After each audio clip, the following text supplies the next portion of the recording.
Valley Development Authority has the mandate and the authority to develop and implement physical development plan of the valley through the territorial and spatial approach. So we'll hear more on how it is done and the implementation mechanisms from Navaraj sir.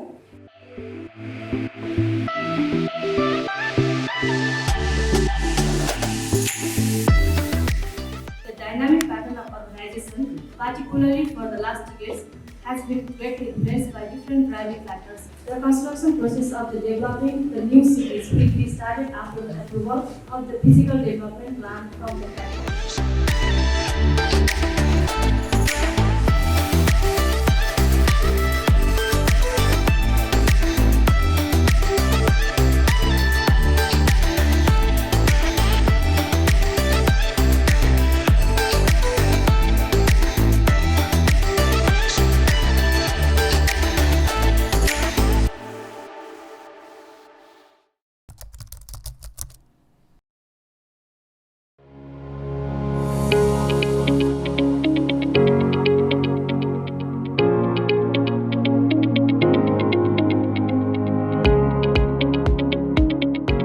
Through this spatial planning platform, we have been drafting our planning methods, recognizing the stakeholders. I hope that this conference will bring forward different cases and practices to contribute to our policy and practice again.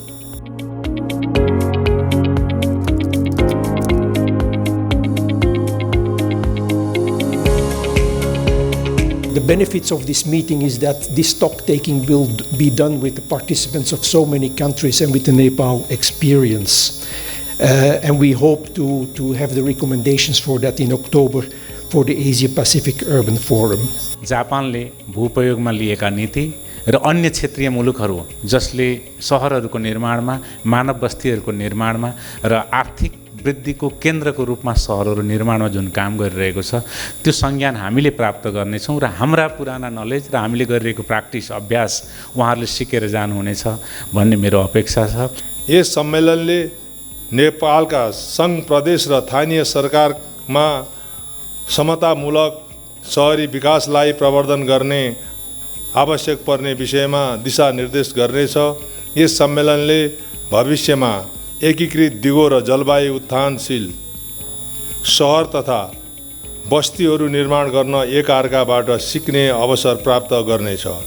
It will definitely foster new partnerships, collaborations, and strengthen the commitment to sustainable urbanization.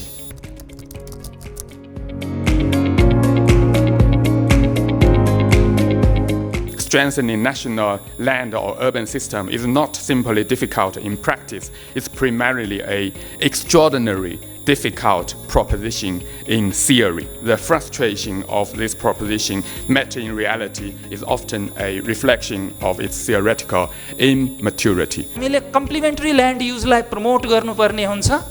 Jun competitive land use छ त्यसलाई regulate अथवा त्यसलाई balance र maintain गर्नुपर्ने आवश्यकता छ भने जुन conflicting land use छ त्यसलाई चाहिँ हामीले एभोइड गर्नुपर्छ। Because sometimes we have a plan but the implementing. That our plan like the picture they hang to the wall but the implementing is different. Most of our urban plans are prepared using the land pooling tool. And in areas where land pooling is not feasible, we also use guided land development, but that is very rare. We produce a manual with a picture for local authority. It will be illustrated.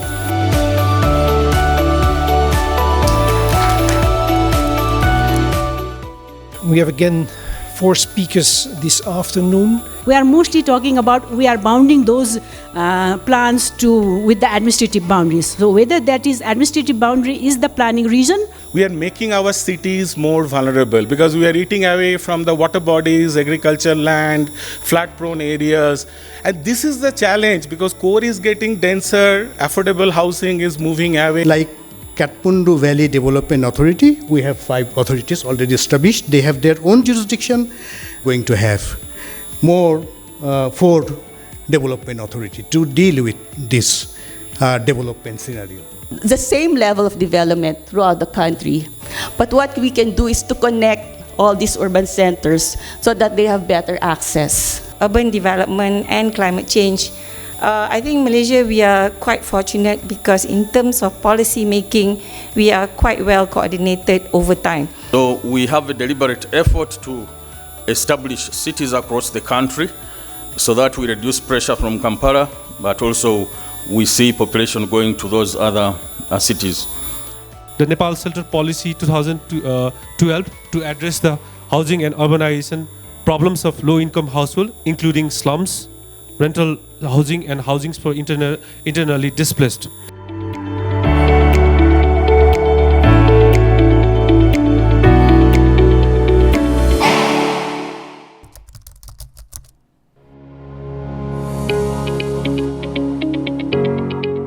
And would like to welcome you all. Our research shows 90% of the current urban emissions can be reduced by 2050 with existing technology. Space sharing among humans and among animals or living beings, we did not discuss yesterday. Yesterday was mostly about human beings' well-being. While discussing human welfare, we have to think also there is no conflict with other beings, animal beings. So human species versus animal species, the conflict. So before moving to our main brainstorming session, we will have a quick introduction of the posters because during the lunch break, there will be poster presentation sessions. We have received 7 posters from our respective participants, 4 from the government, 1 from academia, and 2 from our Japanese experts.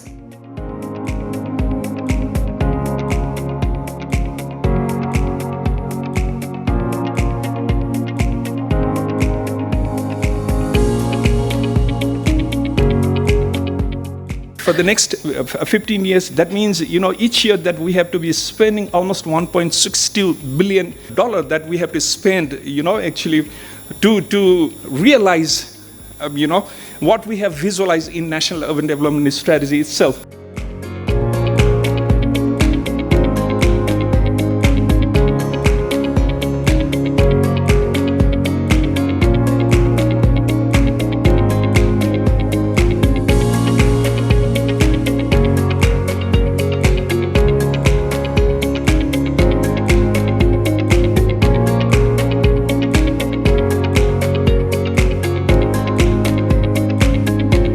Some kind of coordination mechanism, whether legal or directive kind of thing, is actually necessary to start with. I mean, in many of the countries, physical plan is the business of 2 tiers of governments. We are ready to have 3 tiers of government for the physical plan to make.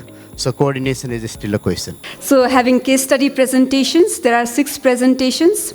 And the first presentation we will hear on the new approaches to urban and territorial planning. And in the end, that's a holistic thinking because that is, I would say, infinite holistic scenario building and evaluation until we find the optimal holistic solution. Everyone has the policies. Everyone agrees with the policies. But the problem is translating that policies into the plans. There are good plans and there are bad plans. And if you have a bad plan and if you implement the bad plan, then you will have the bad results, unfortunately. We started looking at some of this plan and asking a lot of planners that what is the problem? The first they came said we don't have law. Second they said we don't have finance. Third then say that politicians don't listen to us. We are trying to have adaptation and climate change mitigation. So then when one program decided, it can have multiple benefits to mitigation, reducing carbon, and also to adaptation. We learn planning in our planning schools, and we teach our students also how to do plans and how to make the best plans out of it and how to implement all that. But this is a places where rather than implementing what we have learned, it's a place where we also can learn. We have to unlearn everything that we have learned and start beginning to kind of learning to plan. as teachers even. We have the so-called land use plan at different level, national level, provincial level, and local land use plan level. And it is regulated and managed by the Ministry of National Research and Environment. I am grateful to Ministry of Land, Infrastructure, Transport and Tourism, Government of Japan, UN Habitat Regional Office for Asia and the Pacific for entrusting us and giving opportunity to be a part of this event and to host this SPP conference. That this conference has created a network between spatial planners from various countries. I hope that all of you will participate in the next SPP conference to maintain this precious network.